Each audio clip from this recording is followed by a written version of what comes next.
And I'm Doreen. And we are from the Webster Public Library. Once again, videotaping a Let's Explore Webster video. This is part of the Webster Trails video series, and today we are here with Dennis Kuhn, the steward of the 4 Mile Creek Preserve. The 4 Mile Creek Preserve was purchased in 2004. It's a 72-acre parcel, and we're going to explore, among other things, a transitional forest, some wetlands, and some old growth forest. So we're going to take a hike, pretty much following the map, through these kind of 3 different zones. We'll learn a lot about the trees along the trail, trees along the Blue Trail, and we'll see some signs that talk about that. And specifically, we'll talk a little bit about the fishing along 4 Mile Creek, because that's one of the things that's particular to it. It's one of the few places in Webster where there's a viable fishing stream. So there are new rules about the Great Lakes and tributary regs that we need to bring attention to. So anybody who's a fisherman, take a look at this sign, because there are some changes in the rules and you need to know about them. They're very, very, very important. The 4 Mile Creek Preserve was purchased in 2004 with the open space referendum, and it was purchased from the Finley family. It was purchased in 2004 and is about 72 acres in size. And in front of this sign is a wellhead cover. And it was found while the driveway and the roadways were being developed for the parking here. And I came and saw it and didn't quite know what it was, and talked to the actually the highway supervisor, and he said this is a wellhead cover. At one time there was a cover on it and it opened into a regular well for water. So on this property somewhere was a well, and that was the wellhead cover. If you hike the Blue Trail, which is about 8/10 of a mile, you will cross a gully that wanders through that part of the parcel. And there are 3 bridges, all built as scout projects, and done in a fashion that's very similar. When you walk on one, you'll feel like you're walking on the other 2. Other than the length, they're basically the same construction and design, and they really help make it easier to walk on the Blue Trail. This is one of the signs you'll see along the Blue Trail and the Red Trail. There are about 12 or 13 of them throughout the preserve. And if you look behind, you'll see a big stand of locust trees. And this is that transitional forest that you find in places where the land was probably last farmed. This has got to be decades ago. And then the locusts will take over, the ash trees will take over. There's an ash here. right here. And then the walnut trees, and these typically will be crowded out by maples and beech trees. So this is one of the 3 bridges that spans the gully that comes through the blue part of the trail. It was built by Phil Robitelli, and it spans 32 feet, which is the largest bridge built as a scout project, certainly at 4 Mile Creek. It may be one of the largest of all. Okay, the locust trees on the Blue Trail are highly susceptible to windstorms. So after a windstorm, I typically will get a call from somebody who says, there's a tree across the trail, and we try our best to clear it, like the ones that are behind there, the ones that are behind here, and the ones that are behind you. They're just all over the place. And they're just highly susceptible to any heavy winds.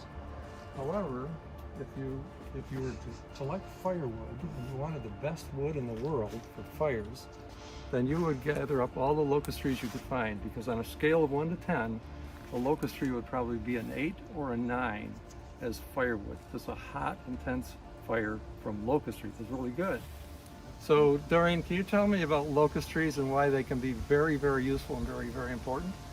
Other than for firewood.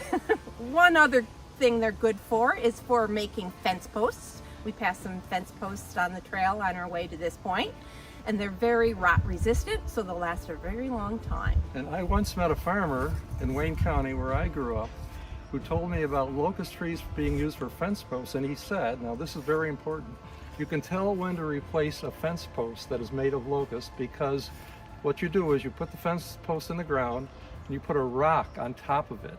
And when the rock wears out, then you replace the post. Well, we're almost at the end of the Blue Trail.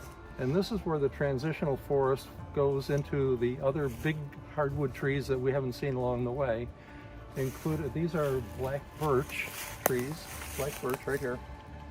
But as you turn around and look the other way, you'll begin to see there's actually some sugar maples that are hard to identify from here, but way around you'll see beech trees, mouse-colored trees, a real hardwood tree, and that's a pretty good indication of an old-growth forest. So Doreen, I happen to have a Webster's Hit the Trail passport booklet, and we're standing next to a rubbing post. So if you look in your booklet and you find 4 Mile Creek Preserve, you have an opportunity to document the fact right here by making a rubbing. And you can do that not only for 4 Mile Creek, but you can do it for almost all the Webster Trails, and they're listed very nicely in the Hit the Trail booklet. And where do we get these booklets? They are available at Webster Parks and Recreation on Chiota Drive. So Doreen, we're about to leave the blue trail, 8/10 of a mile, and we're going to move on to the red trail, and this is where the transitional trees are beginning to show themselves. This particular tree is a nice example of a sugar maple. Now, did you notice that it has some markings on it? This blue one here? Yes, and this blue one here. Now, we've seen blue markings along the way. They're called blazes, as you know. Why do you suppose there are 2 blazes on one tree? It's time to make a turn. Did you hear that? It's time to make a turn. Let's move on so we can make the turn. Okay, this is a nice example of a signpost made with a map of the 4 Mile Creek Preserve, including the blue, the red, and the yellow trails, as well as a marking to show you exactly where the blue trail is and where the red trail begins. So here we can move on, as I said, the transition to the red trail and the old growth forest. These signs are almost a signature of 4 Mile Creek, but also for the Friends of Webster Trails, because there are 2 people, Larry Yost and Rich Morrow, who are the sign meisters. And pretty much every sign you see along the way is made by Rich Morrow and Larry Yost. So we're about to cross the Salt Creek Bridge, and the Salt Creek Bridge was erected in 2014 and it is in memory of Bob Gunther, who passed away. And a little while ago we crossed a bridge that spanned a gorge on the Blue Trail, and that was built by Phil Rovatelli, and that spanned 32 feet. This bridge was designed by Hal Harris, our past president, and this one spans 42 feet. It's the longest bridge on the 4 Mile Creek Preserve, and maybe the longest bridge on any of the trails in Webster that Friends of Webster Trails maintains. What's special about this is it was cut into the pieces that you see in the driveway of one of the people who was a member of Friends of Webster Trails, and it was brought by a flatbed trailer to Lake Road from here, about 1/4 mile, and it was Carmen Gamina, the superintendent of schools, who contacted the Webster Schrader football team coach and wanted to know if they would be willing to carry in the pieces and parts of this bridge, which is what they did.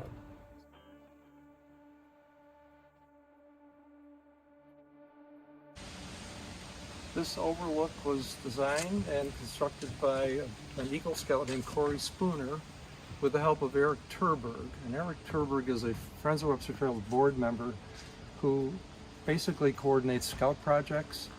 And so he puts his ideas together with the scouts' ideas, and then they came up with this, actually an overlook. I mean, this extends out over the crest of the hill and offers an incredible view.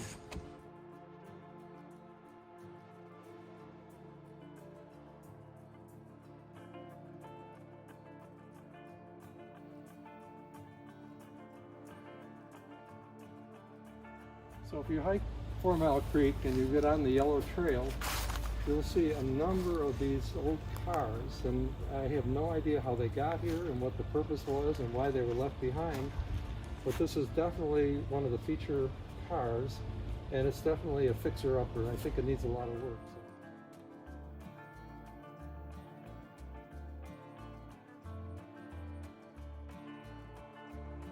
So behind me is 4 Mile Creek, and this is a trout stream in season.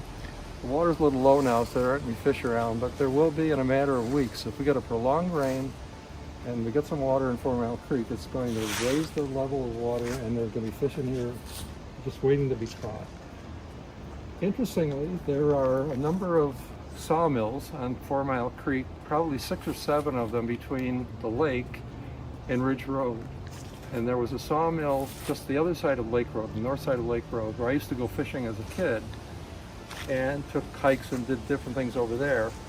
We didn't catch very many fish, but these are trout and salmon that are here to be caught. So this is going to be an exciting time in a matter of weeks. Interestingly, if you look up 4 Mile Creek and try to find the name, how the creek got its name, what I found in print was that 4 Mile Creek is 4 miles from the headwaters, which happens to be the 1,000-acre swamp. Now, if you follow 4 Mile Creek on a map, you're going to see it's a lot more than 4 miles from here to 1,000-acre swamp. This creek goes into Wayne County, and then it comes back to Union Hill, and then it's still miles and miles and miles before 1,000-acre swamp. So, a unique part of the world. The sawmill that's across Lake Road had a dam, and the dam used to back water up, way up to here. So they kept the water on this side of the dam to be used throughout the year, and this, instead of being the regular little stream, would have been a wide water part. That's 4 Mile Creek. So Doreen, it's been a great hike. We're on our way back now, and we've come to this tree that has fallen across the trail. So first of all, I was wondering what kind of tree this happens to be. This happens to be a black locust. Correct. Exactly. They blow down pretty easily. They're great for what? 2 other things?